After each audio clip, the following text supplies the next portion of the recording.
Hi everyone, my name is Niki Lazaridou, and in today's series we will be talking about burnout.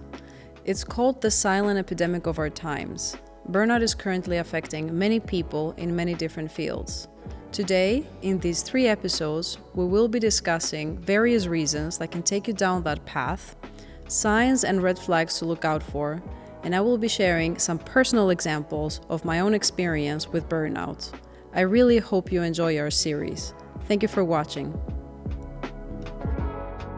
So today we said we're going to talk about burnout as a topic, and I think it's something that happens to a lot of people within this community. Like, it is fairly common. We do work a lot, and we work on regular hours, difficult clients. We work with multiple people teams, and we work with them over days. And there's an insecurity within when is the next job going to come, and then there's too many jobs, and like all these things puts a lot of strain on people.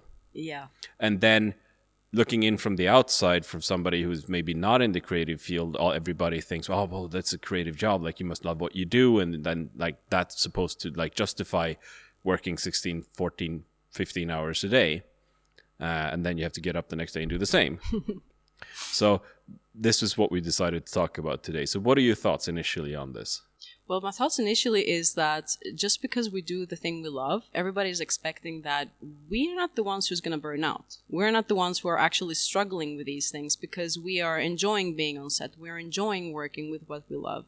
And the truth is, even though we do really feel happy with what we do, at the same time, you're facing a lot of difficulties in the background and a lot of perfectionism, a lot of prestige that comes with you keeping a face that you're busy, that you're doing good, and at the same time that you're not overwhelmed with all of this.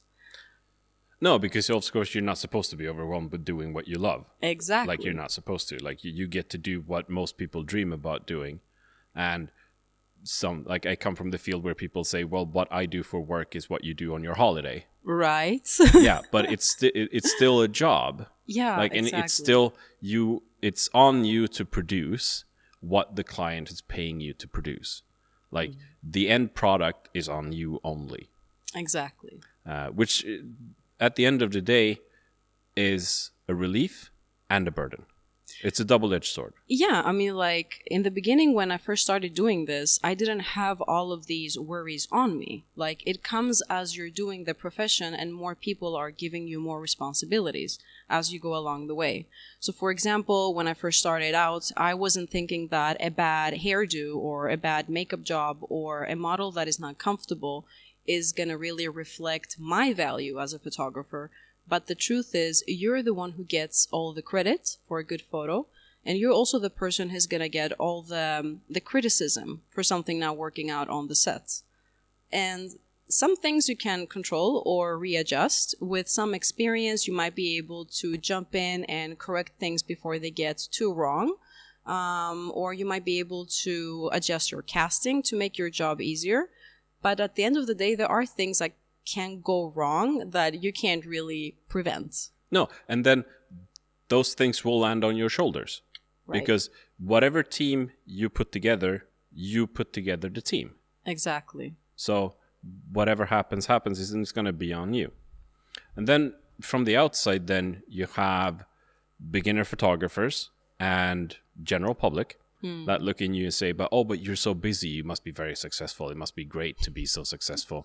And when you're a beginner photographer, like, the biggest issue is finding paying clients. Exactly. And then you find yourself almost in a situation where you have too many paying clients.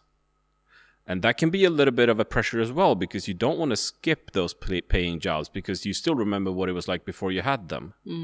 It's a golden problem, right? It is a golden problem in a way. You get the clients, you get the high-profile clients, you get maybe, let's say, a cover of a magazine that you always dreamt of, or, like a huge editorial in a big magazine that was your top dream. And when that happens and it lands on your lap, the amount of pressure you feel is like insane. You might end up facing insecurities and fears that you never thought you actually had. Oh, yeah, because then there's the combination of performance anxiety Yes. and imposter syndrome. Yeah, I think I have all of them. Yeah, because then you have both. Yeah. And first you start thinking, well, shit, how did I get here? Yeah, exactly. And then, am I good enough to do this? And then that whole thing can start spinning into a whole black hole of inconfidence unless you have a way to manage those insecurities. So, Yeah. like, how do you manage that when you come into a situation like this, when you feel like, oh, this job might be just slightly above what I've done before? I think to accept that you might not be able to face these things. Being able to be vulnerable and facing the fact that, there are some insecurities that I do have and they will come to the surface. No matter what I do, no matter how good I pre-plan, no matter how I structure things or I do a great job, that insecurity is always going to be there. And it's a natural part of who you are and how you grew up as a person and the experience you carry with you. Some people have insecurities that are a little bit different than you, and you have different insecurities than everybody else.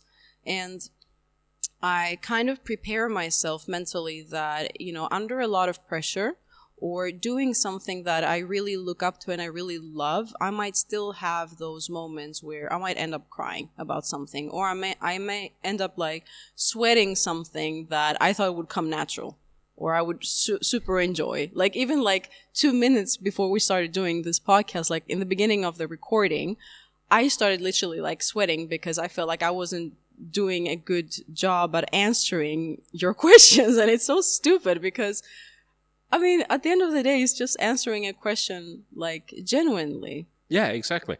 And I think it's like you can apply that to what we were discussing as well. Like, all you're doing is trying to create a good image genuinely. Yeah, exactly. Like, with the restraints and everything else that comes with it, you do the best image. You create the best image that you can, given the limitations that are present. That you said actually is very key, because if you think about it, like 10-15 years ago, when probably we first started, when social media had just started to show up, and the public eye and the spotlight on you as a person and your public image had a very different context than what it does today. Today, there's a lot more, I feel, pressure to perform online. And especially in our industry, you have to be very active and you have to participate in this. Either you like it or not. Either you're comfortable or not. And you need to do it in a way that's good. Oh, yeah, because like if people can't see you, you don't exist. Exactly. And that's step one. Step two is making sure what they see is what you think they want to see. Yeah. And our industry is a very social industry. Like, it's not built for, I feel like naturally I had a little bit more of an introverted nature. And a lot of that changed also in the culture I grew up, but also in the industry I ended up pursuing. Because if I was to be quiet, keeping myself private, not sharing my work, not sharing what I do, how I involve myself with other people, tagging people, connecting with people, like, those are all social skills that are more extroverted, in my opinion. I mean, I would agree that they are. They are basically all extroverted skills that you either have or you learn them. You don't really have a choice, really. Either you have them or you learn them, because getting by without them is going to be really difficult as well. But moving on a little bit, I'm thinking, okay, so you've landed the big client. Like, you've got the job now. Now, it's on you to put together the team and then deliver the product the way the client wants. Yeah, exactly. How often do you run into the issue of clients not realizing what goes into doing the job that they're requesting? It depends how high up the chain you're going. The more high up the chain you're going, the more the people have experience working with professionals and the more educated they are on the topic, usually. Of course, if you work with people who are completely out of the media industry, then that's a different thing.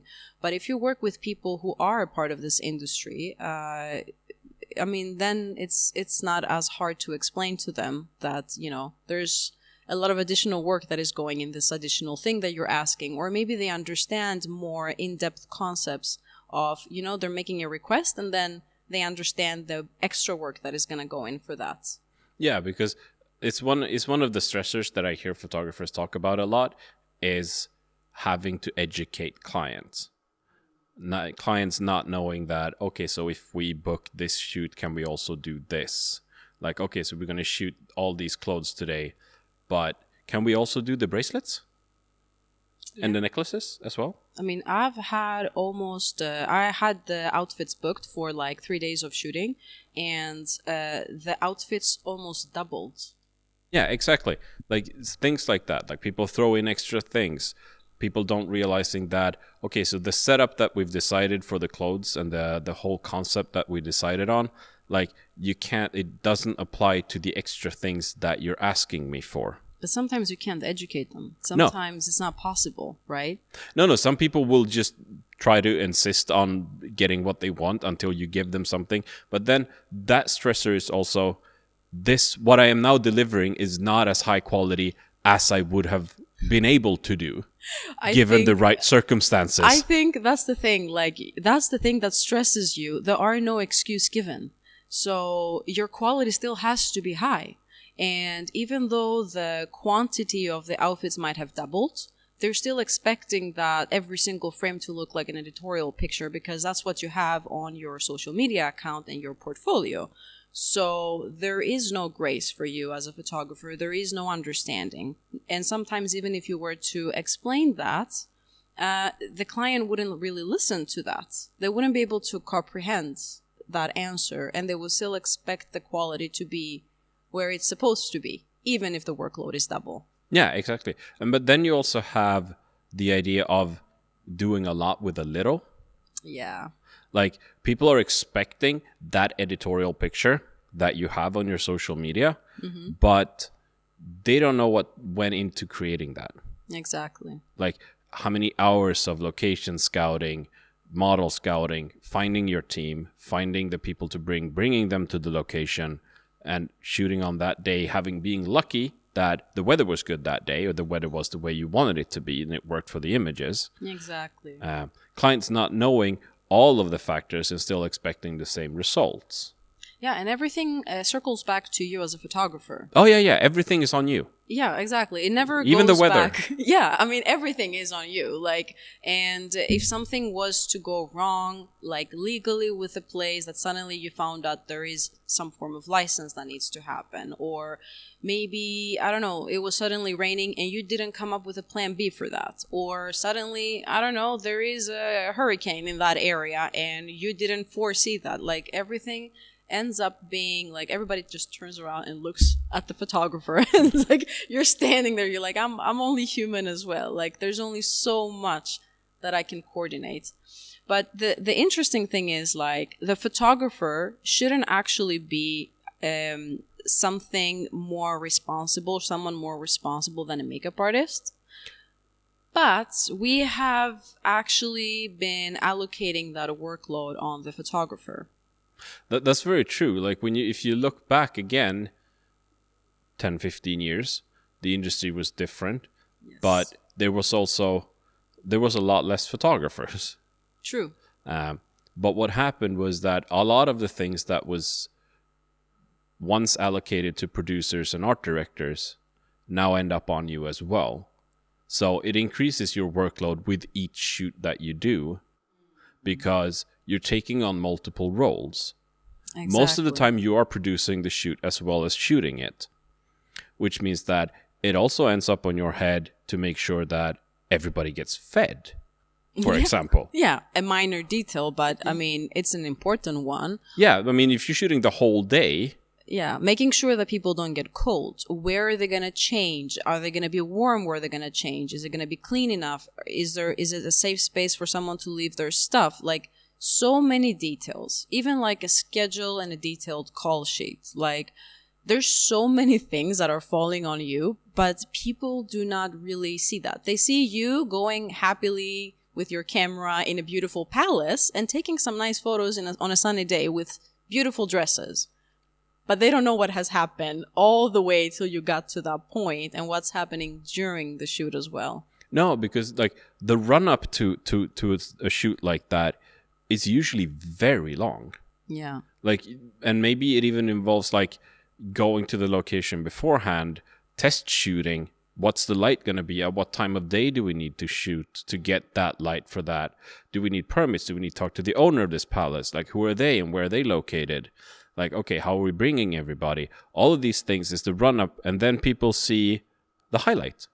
They see you doing the beautiful shoot and they see the result. But the foundational work that kind of pyramids up to that picture is never seen. It's the iceberg effect. And now we're talking about the type of photography, because fashion photography is really like staged photography. It's things that you're producing and putting together. We're not even touching event photography. Oh, no. Where at that, you have people not really listening to you about the posing, not really there's no control with the lighting. There's no control of who might walk in front of you, what might happen with like a flinging light that might be in the back of the stage, or there's so many things that can stress you. Oh, yeah, absolutely. And let's just not even go towards weddings. Yeah, exactly. I'm not touching that with a 10-foot pole. I really admire people that take on that responsibility. Yeah, there is a beauty in sharing a beautiful moment and being the chosen one to capture moments for a lifetime in the most special event for these two people, right? But it comes with an amount of pressure that I personally wouldn't be able to do. No, and I don't shoot wedding either, so I know exactly why. I have the deepest respect for people that do weddings. I think we all do. Yeah. Like all us photographers, even like makeup artists, everybody who is hired for that day, everyone's like, kudos to you. Like it is very hard to do that. Okay, so going back a little bit to the topic that we started off with, and maybe a situation that is more familiar to a lot of people is the situation of having a spare job, maybe working full-time and shooting on the side, because that's a situation that a lot of us find ourselves in, where you either work part-time at something else or you work full-time at something else, and then you shoot on the side. And how do you manage to manage your time between what you're doing as your quote-unquote regular job and then you're shooting? Because you've been in this situation as well. Yes, exactly. And it's very difficult to find a balance, and there is no golden tip to fix that. The first thing I want to say is that we're all just humans, and most photographers, the ones that you are going on Instagram and looking at their amazing work, they're actually working 2 jobs at the same time, most of them, or they're trying to make ends meet and they're struggling a lot. And there is no shame in that, first of all. Like, that's something that has caused me to feel like I was not doing good enough as a photographer for many years. And just that negative thinking actually was draining my energy. That, why am I still like working a day's shift in an office or a day shift in a retail store, and I'm not doing this full time? Like, what am I doing wrong? It's a lot of self-criticism.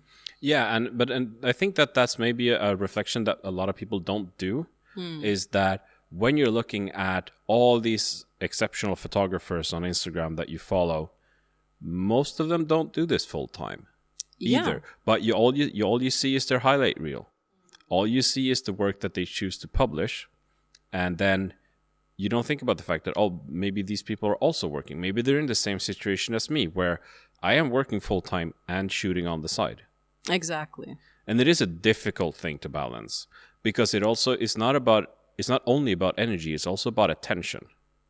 And the thing is, like, when this craze with social media is happening at the same time, you need to be able to keep up with a presence that everybody has, because you're competing with the public's attention to get clients.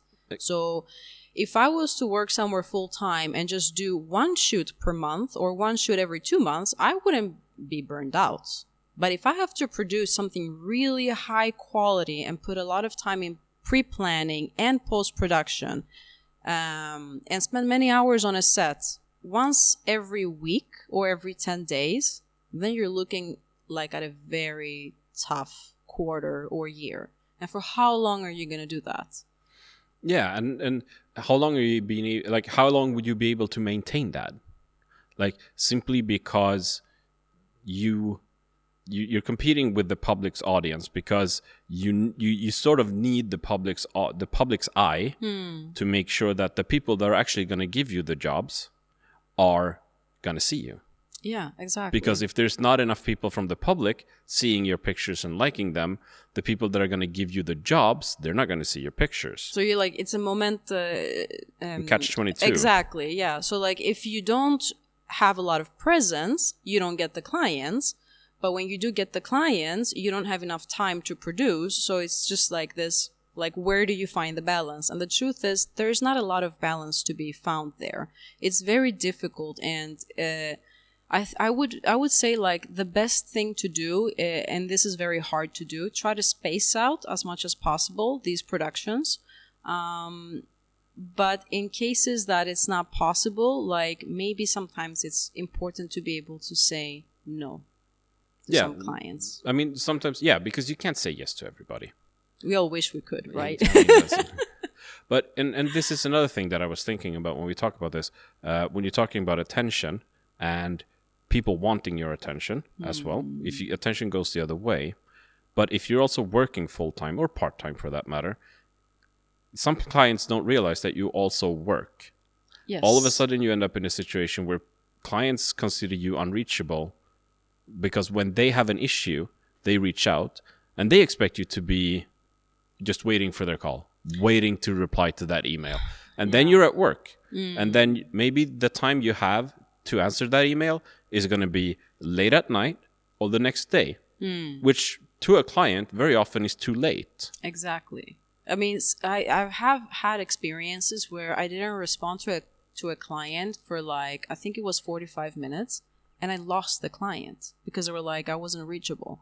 And the thing is, like, the standards of reachability and being, like, active on social media has actually destroyed my well-being at some point, because I have constantly conversations going on in the background. And even though I'm trying to close the tabs in my head, they're never fully closed. We're talking about 30 to 40 conversations, at least, only going on Instagram on a daily basis with people. I mean, that's always the case. Like, there's never a point where you have nothing going on. It's scary even to think about it, actually. Yeah, when you say it like that, it doesn't sound really healthy either. But it's also scary if you think about, like, if I had 1 week of nobody talking to me, I would also be very concerned. Oh yeah, then you start getting, then you either think like, I'm crazy, or you start thinking that something's way off. Yeah, exactly. Like, what have I done here? Like, how do I need to get back on track? Because, like, nobody's talking to me. Yeah, because if nobody's talking to you, you start getting paranoid, and like, somebody's talking behind my back, and now nobody wants to be with me. And just 10 years ago, these were things that were never crossing our minds. Like, you get sometimes, like, these silly Facebook memory reminders of things we used to post, like... Oh, yeah, those are insane sometimes. Yeah, exactly. Like, we had no public shame with things that we were sharing back then, because the public eye was not as vast, and it didn't mean as much as it does today. No, it didn't hold there was no value to the public's eye at that point. Like... The things you posted to Instagram or Facebook, crazy. Yeah, it was. I'm going to the club tonight. Who's coming with me? Like, and then your friends were just like commenting, like, yeah, let's meet at 9:00. Like, yeah. Like, I had one show public. up. I had one show up yesterday, which was from like maybe 10 years ago. A bunch of my friends. We went to Dublin, and the post just said, "Partied with a bunch of American. Kim and Kiki are still missing." Yeah, exactly. It's like, it was so crazy how it was. Yeah, but then it didn't hold value. Like, what you posted on Instagram was for your friends and family. Same thing with Facebook. It was for friends and family, and it held no value, at least for the better part of us. There was people early on who realized what the value of this was going to be, and they were way ahead of everybody else. But at this point, the value cannot be ignored, and it cannot be understated. Yeah, exactly. Because that's the thing that will bring in your clients. So it's always the highest priority, at least for me, because that's where I have access to new contacts and that's where I am being seen. And also the quality of my portfolio is showcased there. It's a 24/7 exhibition of my work and who I am as a person. Absolutely. And speaking of 24/7 and being reachable 24/7 with the 50 odd conversations ongoing constantly, like, is there a good way to, in a healthy way, disconnect that does not discourage clients? Have you found a way to have a healthy distance to these conversations? Yes and no. I think I'm also trying to relearn a really bad behavior and habit that has slowly got to this point over the course of 10-15 years. I have started like putting my phone on silent like after 8 o'clock at night, which if you think about it, in which office are you working till 8 p.m.? Or, you know, like holidays or things like that. And to try to also like change the settings of the notifications, like put it on quiet mode on Instagram, so I can have a little bit of disconnect and space. However, I have caught myself many times, like at 11 o'clock at night, just going in, just in case someone has said something that is really important and I have maybe missed it out at 11 o'clock at night when I'm in my pajamas, watching a Disney movie. You know, like it's a really tough habit to change, but I think that is at least the start of it. But do you think also that a start of it would be changing it from the other angle? Like, why do people consider you to... Why do people say that you should be reachable at 11 on a Wednesday? Like, the people that are reaching out at 11 on a Wednesday, why do they expect you to be reachable at that point? I think nobody's really like thinking about it so deeply or analyzing it so much. It's just how our times have started turning into that time, like that framework. Like that's how most people are functioning right now. Because in the creative industries, you don't clock in and clock out. Like that's not how they view us. So everybody's just sending you a message. Maybe they don't really have the expectation of you getting back immediately, but if you don't, I think subconsciously is kind of creating a distance.